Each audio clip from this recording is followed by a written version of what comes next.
माणूस स्वतःच जास्त टेन्शन घेतात. त्याला वाटतंय की बा मॅनेजरने म्हटलं एवढं काम नाही केलं, काही फरक नाही पडत, पण तरी तो मरमर काम करतच आहे. रिलॅक्स राहा. सेहत अच्छी रखनी पड़ती है। वजन बढ़ गया, बीपी बढ़ गया, टेंशन आ गया, बीपी बढ़ती है। नमस्कार, स्वागत आहे आरोग्य भारत चॅनलवर। इथे आज आपण लोकांना विचारणार आहेत की त्यांच्या हिशोबाने बीपी याचं सगळ्यात मोठं कारण काय आहे। तर मग तुम्ही रेडी आहात ना? चला, तुमच्या हिशोबाने इंडियामध्ये बीपी जे आहे लोकांना, आता त्याचं सगळ्यात मोठं कारण काय आहे? लठ्ठपणा। लठ्ठपणा। काकांच्या हिशोबाने लठ्ठपणा।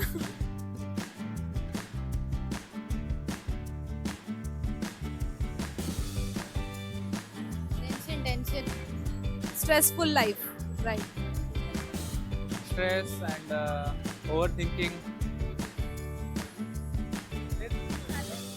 यांच्या हिशोबाने स्ट्रेस अजून ओव्हर थिंकिंग हा बीपीचा सगळ्यात मोठा कारण। खाल्ल्यामुळे तेलकट पदार्थ ते फास्ट फूड्स असतील ते माझं पण तेच मत आहे, मीठ वगैरे जास्त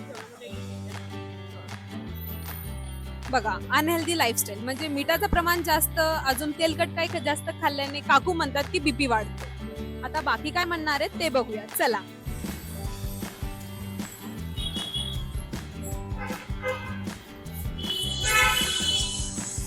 तुमच्या हिशोबाने इंडियामध्ये जे बीपीचं प्रमाण वाढत आहे त्याचं सगळ्यात मोठं कारण काय आहे? माणूस स्वतःच जास्त टेन्शन घेतात. त्याला वाटतंय की बा मॅनेजरने म्हटलं एवढं काम नाही केलं, काही फरक नाही पडत, पण तरी तो मरमर काम करतच आहे. रिलॅक्स राहा. मॅनेजरची पगार कमी नाही होणार आहे, तुमची वाढणार नाहीये. तेच आहे, आपलं मेंटल स्टेबल आपल्या हातात आहे, दुसऱ्यांच्या आधी दिलं की गेलं. I think it would be stress. Because of stress, people are not able to concentrate in daily routine. So that's why we'll consider it as BP. Thank you. Say India में जो बीपी का increase हो रहा है BP, तो उसका region क्या है सबसे बड़ा?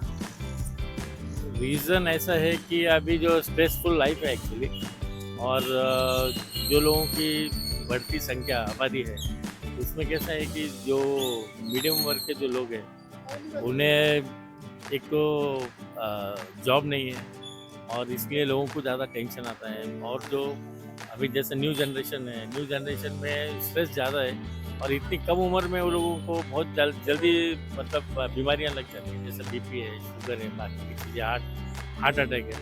ये इसलिए आते हैं कि वो टेंशन लेते हैं कि उन्हें कुछ ये नहीं, इनकम सोर्स नहीं, यहाँ पे जॉब नहीं है, इसलिए ये बीपी का बीमारी जो है एक्चुअली ज़्यादा फैल रहा है। तो ये कारण है ज़्यादा करके खास।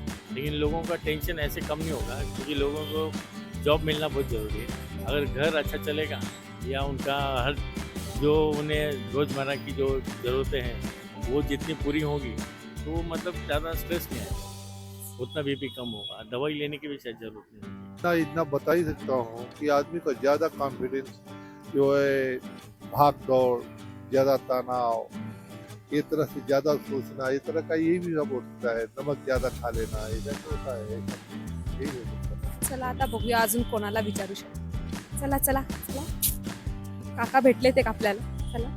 सेहत अच्छी रखनी पड़ती है।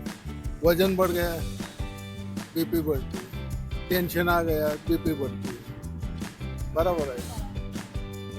ज्यादा अपना दावपल हो गया, बीपी बढ़ती है।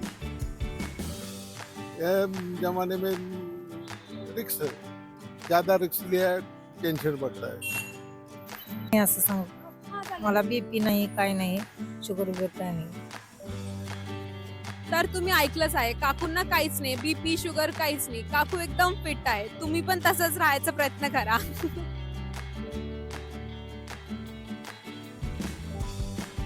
मंडळी, आता तुम्ही सगळ्यांनी ऐकलंच आहे की सगळ्यांचा एकच कॉमन होता, सगळ्यात मोठा रिझन आहे स्ट्रेस, अनहेल्दी लाईफस्टाईल किंवा मॅनेजरचा स्ट्रेस। तर तुम्ही पण जास्त स्ट्रेस नका घ्या। जर तुम्हाला बीपी मुक्त राहायचं असेल तर अजून आरोग्य भारतला फॉलो करणं विसरू नका।